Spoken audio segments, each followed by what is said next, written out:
In this rule, Your Honor, it was likewise provided that the name of the person appearing in behalf of the respondent should be entered into the record.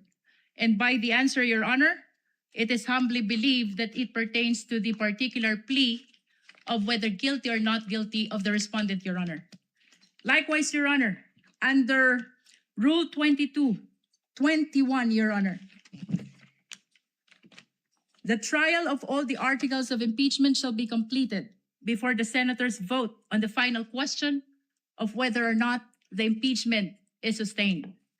It is gleaned from these rules, Your Honor, that the senators will be voting on a per article basis, Your Honor. And that is why it is the humble submission of the prosecution that there should be reading of the article and entry of the particular plea per article, Your Honor. This likewise, Your Honor, manifests our complete adherence to the mandate of the Constitution sa pagbasa po ng mga artikulo ng impeachment at pagpapasok ng sagot ng respondent, maipakita po natin sa sambayanang Pilipino ang ating pagsunod sa mandato ng Konstitusyon. Likewise, Your Honor, it upholds due process not only of the respondent but also of the Filipino people. Sa pagbasa po ng mga artikulo ng impeachment, she will be informed of the nature of the accusation against her bago pa po siya sumagot whether she is guilty or not guilty, Your Honor. Likewise, Your Honor, ang 4 na artikulo po ng impeachment ay nakabase sa iba't ibang alegasyon ng facts at iba't ibang nature of accusation or cause of action, Your Honor. And with that, Your Honor, it is perceived that there is a possibility that the plea of the respondent to each and every article will be different from one another, Your Honor. And lastly, Your Honor, this is consistent with the Senate rules on impeachment because the senator judges, the honorable senator judges, Your Honor, will be voting on a per article basis after the conclusion of the trial of this impeachment case, Your Honor. The chair will respond. Unless the counsel for respondent would like to say something about the motion of the distinguished lead prosecutor. Yes, Your Honor, may I comment? The lady may proceed.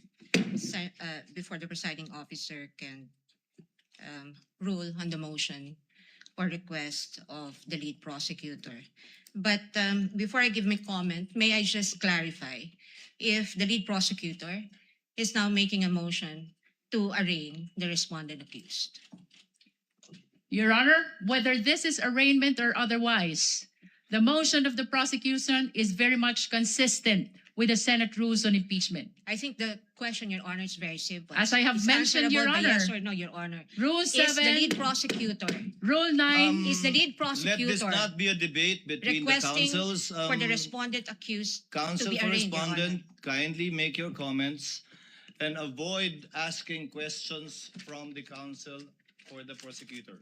We will recognize the counsel for respondent for her comments on the motion and the manifestations made by the lead prosecutor for the House. You may proceed, ma'am. Thank you, Your Honor. I believe I have a standing question to the lead prosecutor, and I would like to ask her for the legal basis for requiring the respondent to be arraigned today. Because, Your Honor, I note that in her request earlier and manifestations given for the respondent to be arraigned today, she cited Rule 7, Rule 9, and Rule 21.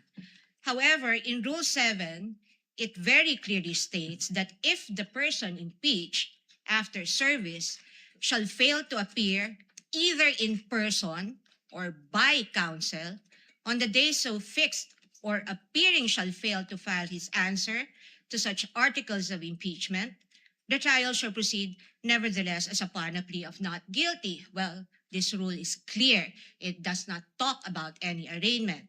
And if we take a look at this sentence, everything here has been satisfied.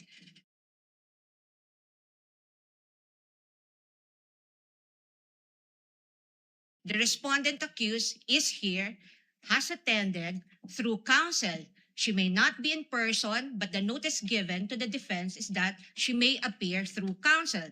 Second thing is that the respondent accused was also able to file her answer.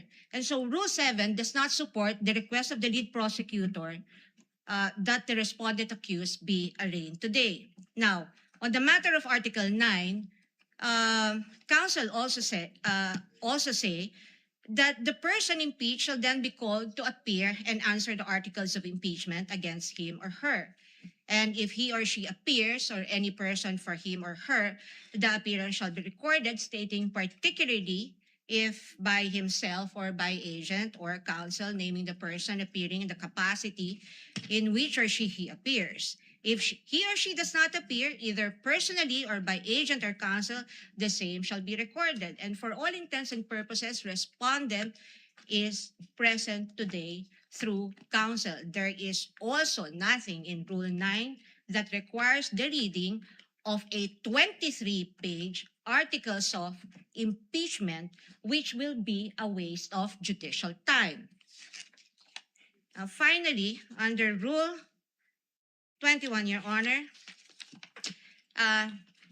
may I just correct the manifestation earlier by counsel, because it would seem to me, unless a reading of the transcript would say that I'm mistaken, but I seem to have heard the lead prosecutor claim that the voting on the articles of impeachment will be per article. Well, that's true, but the first sentence of Rule 21 says, the trial of all the articles of impeachment shall first be completed before the senators vote on the final question on whether or not the impeachment is sustained.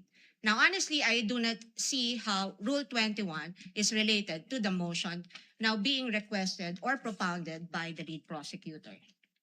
And at any rate, Your Honor, given that the respondent is represented by her counsel today, and this is consistent, her appearance is consistent with the notice given and in accordance with the rules on rules of procedure of this court, then we can enter her plea on her behalf.